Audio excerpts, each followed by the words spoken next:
Hi there. My contact is regarding this Satechi multi-port, and I'm using it now as a port for my monitor. So I want to show you what happens here. I plug it in. Okay, so it will turn this off. We'll share my image here.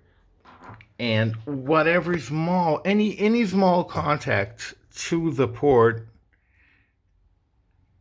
it turns off. Okay, so I've tried checking it out. It's something like I'm using the mouse and I hit the cable,